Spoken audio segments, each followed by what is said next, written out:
Good morning. They are Dr. Massimo Imazio, a doctor in cardiology of the University of Torino, and Dr. Antonio Brucato of internal medicine of the Ospedale Papa Giovanni XXIII in Bergamo.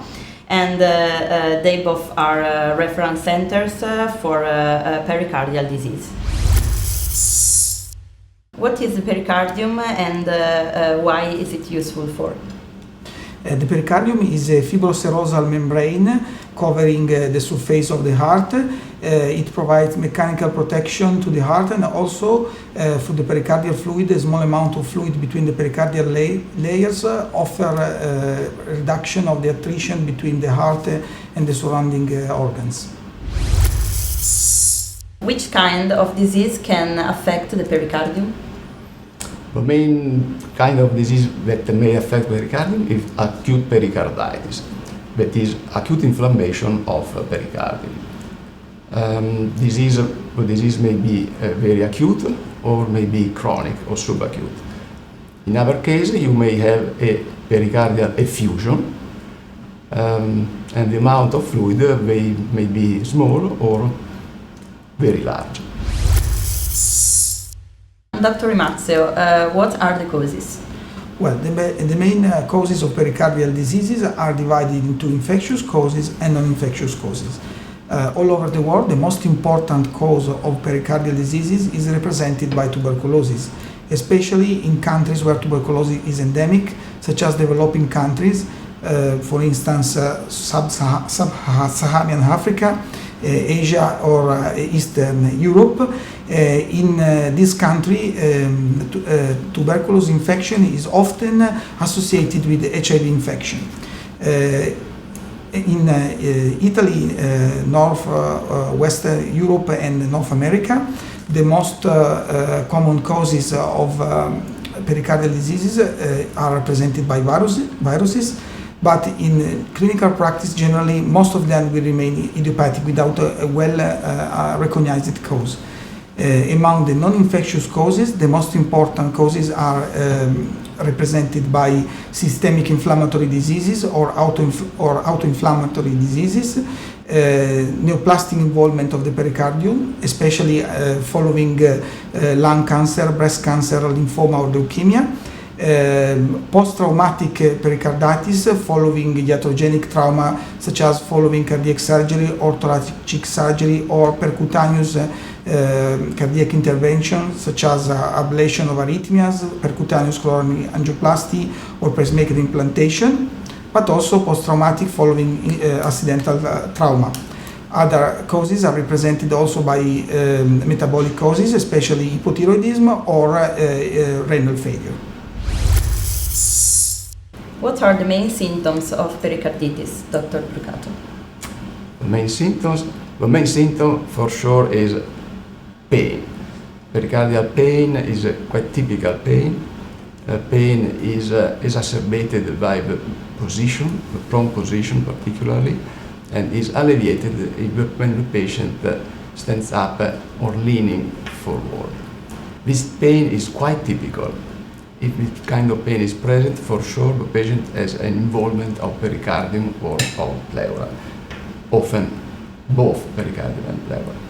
When the patient has this kind of pain, you have to do for sure an electrocardiogram, and you will find, not always, but often you will find some abnormalities that may be typical or not. You will do also an echocardiogram, and in approximately 60% of cases, so not 100%, just approximately 60%, you will find a pericardial effusion, often mild. And in approximately 1/3 of cases, the doctor will be able to listen a typical noise, that is the pericardial rub. When the patient has this kind of symptom, you may say that the patient has an acute pericarditis. At this point, we will have to assess the etiology, if possible, of acute pericarditis. In most cases, approximately 60-70% of cases, the clinical course is not complicated. and in these cases probably it will be enough to do electrocardiogram, echocardiogram, chest X-ray, and routine blood examinations, including CRP and including troponins and so-called markers of cardiac damage. In our cases, approximately 30% maybe, depending on the center, you will have a complicated course, high fever, subacute course, large pericardial effusion, and in this case the patient has to be admitted in hospital and you have to do a detailed etiological search. To do this, you will have to do mainly, in most cases, a CT scan of chest and eventually also of abdomen, because this exam will be very useful, for instance, to assess the presence or not of tuberculosis or of neoplasm that rarely may be present. If the patient has some symptoms resembling rheumatic autoimmune disease, you may ask for consultation. You will do antinuclear antibodies, for instance, or something like that. But please remember that, at least in the Western world, approximately 80% of cases will remain so-called idiopathic. Idiopathic is an unfortunate term. That means that we do not know the cause. This is a tricky term for the patient because most patients will say, but why I have an idiopathic disease while all the other patient has normal disease? Actually, there is a misunderstanding here. We as doctors know that we do not know exactly the causes of the vast majority of the disease that we cure. Still, we cure them very well. For instance, hypertension, which is the cause of hypertension, we do not know in most cases. Diabetes mellitus, which is the cause, we do not know. And lupus or rheumatoid arthritis, we do not know exactly. Still, we are able to cure them well enough. And the same is true also for pericarditis. So, even if you have an idiopathic pericarditis, that is the vast majority of a patient with acute pericarditis, in most cases we are able to manage your disease well, and the prognosis generally is good. What's the therapy, Dr. Imazio? Well, the therapy of pericardial diseases should be tailored at the specific cause as much as possible.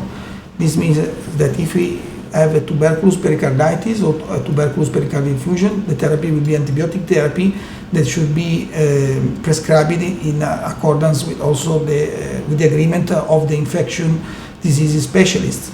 If we have neoplastic pericarditis or neoplastic pericardial effusion, it will be a antineoplastic therapy that is shared also with the oncologist. But in the majority of cases, the etiology is viral, idiopathic, or autoimmune or pericarditis. That is pericarditis related to a systemic inflammatory diseases or pericardial injury syndrome. And in these cases, the mainstay of therapy is represented by aspirin or a non-steroidal anti-inflammatory drug. And generally, in the first attack, the most common drug used is ibuprofen, especially in North America. The drugs should be given at full anti-inflammatory doses. This means, for instance, that for aspirin, the recommended dose is 1,000 milligram 3 times daily, every 8 hours, if we don't use tablets with a prolonged release. And the full doses is recommended in order to achieve a full control of symptoms for all the day and also in the night. It is also recommended to use colchicine as adjunct to this therapy in order to improve the response to anti-inflammatory drugs, to fasten this response, and also to improve the remission rate at 1 week, and also to halve the risk of recurrence during follow-up. That is very important. For colchicine, the recommended dose is 0.5 milligram once daily for patients of less than 70 kilograms, or 0.5 milligram twice daily for patients of more than 70 kilograms. No loading dose is recommended and no higher doses because this will probably cause possible gastrointestinal intolerance. That is the most common side effect of colchicine. Colchicine is recommended for 3 months in acute pericarditis and for 6 months in recurrent pericarditis. Dr. Brucato, when are corticosteroids indicated? The use of corticosteroids in pericarditis is a very difficult point. Their use should be severely restricted, particularly in children. In any case, severely restricted. Years ago, it was common to use very high dosage of corticosteroid, for instance, 50 milligram daily of prednisone. Very high dosages, a lot of side effects, and a lot of recurrences. Those dosages must be abandoned. Now we use much lower dosages. Actually, corticosteroid should be used very rarely, but in practice we know that difficult patients that are admitted in hospital with severe disease often are treated with corticosteroids. In these cases, we recommend low-medium dosages. For instance, no more than 25 milligram daily of prednisone, and often 5-10 milligram daily of prednisone may be enough to control the disease, of course, if associated with non-steroidal anti-inflammatory drugs and colchicine, such as Massimo has described now. A very important point with corticosteroids is tapering. Tapering should be extremely gradual, extremely slow, and not automatic at all, but tapering should be done only when the patient is symptomless, has no symptoms, and only when CRP is completely normal. Only at that time you may do a mild reduction in the dosage. Then you will wait another month and you will test again CRP and symptoms, and if everything is okay, everything is normal, you will try another small reduction.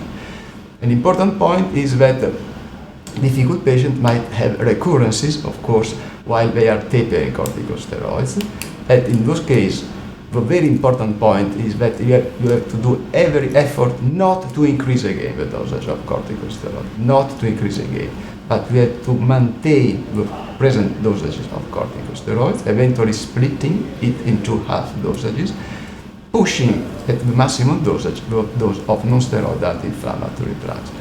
This is quite important because otherwise, if at every recurrence you will increase again the dosage of corticosteroid, you will never finish, and the story will be a never-ending story. Dr. Imazio, what are the outcomes? Well, the possible complications of pericardial diseases are represented especially by recurrences, increasing pericardial effusion with cardiac tamponade, that is in the situation where pericardial effusion increases its dimension till the point of compressing cardiac chambers and impairing the heart function, or the chronic evolution to constrictive pericarditis, that is the most feared complication, represented by a scarring of the pericardium often with thickening and calcification, and thus compromission of the diastolic filling of the heart. The prognosis is essentially related to the etiology. The prognosis is quite good in the so-called idiopathic forms or viral forms, because the chronic evolution to constrictive pericarditis is never been reported, and it is uncommon to have complications such as cardiac tamponade. Probably the most troublesome complication for the patient with idiopathic forms is represented by recurrences that occur in about 20 to 30% of cases, but this recurrence rate only may impair the quality of life, but not the overall survival of the patient, that is quite normal, and can be quite improved by the addition of colchicine on top of standard anti-inflammatory therapy, because colchicine could have the recurrence rate in this patient. For other etiologies, the prognosis is intermediate. For pericardial diseases related to a systemic inflammatory diseases or neoplastic involvement, the prognosis, we may have also recurrences, also a risk of cardiac tamponade in less than 5% of cases, and also a risk of developing constriction during follow-up in about 2 to 5% of cases. So a follow-up of this patient is warranted. The worst prognosis is especially for bacterial pericarditis and pericardial effusion, especially tuberculosis and purulent pericarditis, because in these cases we may have the evolution to cardiac tamponade in a higher proportion of patients, but especially the risk of constricting evolution is not negligible, because it is maybe as high as 20 to 30% of cases if untreated. So it is very important, the close follow-up. So at the end, the idiopathic form have a better prognosis compared with other etiologies, and so patients should be reassured. If you have an idiopathic recurrent pericarditis, don't worry. The quality of life may be affected in the first times, but at the end, the prognosis is quite good, with and survival will not be affected by the disease. So this is the main outcomes of pericardial diseases. Dr. Brucato, which kind of physical activities can be done? Patients with pericarditis has a difficult condition because often they are severely restricted in every physical activity. In practice, if a patient has just one attack of acute pericarditis, there is no particular problem. If the patient stay at home or in hospital, quiet, with avoidance of physical activity beyond the normal ordinary activities. The problem is when the patient has recurrent pericarditis, and particularly when recurrences are very common, because in that condition you cannot tell him or her that he has to stay firm without doing anything till he will be cured, because otherwise he will be in a desperate condition. Practically, I say this: if you have fever and pain, you stay at home, quiet, or in hospital. When fever disappears and CRP is normalizing, you can start again to do a normal life without self-limitations. This does not mean that you will be able to do everything 100% as previously. Of course, you will be affected by a disease, you are not at 100% of your possibilities. But if you want to go out to have a dinner, you want to go to school, if you have to work, and also if you are able to go to do sport, you may do, of course. You can also, of course, take airplanes, you can fly, even if sometimes people said that you can't take planes. But Massimo suggests only in business class. Dr. Imazio, when is the admission indicated? So all patients should be evaluated in an emergency department, because we have to rule out acute myocardial infarction, myocarditis, other possible differential diagnoses should be considered. And all patients should be evaluated with an electrocardiogram, an echocardiogram, and basic chemistries, including markers of inflammation and markers of myocardial lesion. After this initial evaluation, not all patients should be admitted to the hospital, but only high-risk patients, and the high risk is the high risk of complication during follow-up or high risk of a non-idiopathic, non-viral etiology. This high risk can be suspected by specific clinical features at presentation that include high fever, that is more, for instance, than 38 degrees, because it is quite unusual for a viral or idiopathic pericarditis to present high fever. Large pericardial effusion or cardiac tamponade, because they are especially associated with bacterial and neoplastic etiologies. The presence of the evidence of myocarditis by chemistries or by imaging methods, because in this case the patient should be admitted for follow-up and monitoring, but also if you have immunodepression or immunosuppression, a recent chest trauma, all these patients should be admitted to hospital for monitoring and etiological evaluation. The admission is also recommended if your physician thinks that probably you may have a non-idiopathic non-viral etiology, for instance, tuberculosis pericarditis. In these cases, the physician may consider the admission indicated, especially for the diagnostic evaluation and also the monitoring of your condition. But generally in the Western countries, and it is in Western Europe and North America, Generally, the majority of patients, more than 80% of all these patients, do not require admission to hospital for pericarditis or pericardial effusion. Dr. Brucato, how can we manage refractory cases? Refractory cases should be considered not cases simply who experience recurrences when corticosteroids are tapered, because this is quite common. But probably are the cases in which you really experience extreme difficulty in reducing corticosteroids at dosages, for instance, lower than 15 milligram daily of prednisone. In these cases, the main point that I underline are these. First of all, non-steroidal anti-inflammatory drugs. They should be used at high dosages. The high dosages, the higher tolerated, and the dosages that are indicated in the textbook. For aspirin, you can reach 4 grams daily. Ibuprofen, you can reach 3 grams daily. And quite useful, maybe also indomethacin, and you can reach 50 milligram 3 times daily. So first of all, dosages, high dosages of non-steroidal anti-inflammatory. Second point, time interval.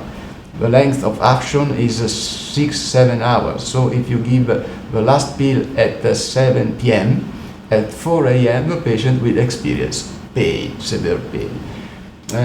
So give them every 8 hours. But the patient often is doing badly, has nausea, is vomiting, so you may use intravenous route.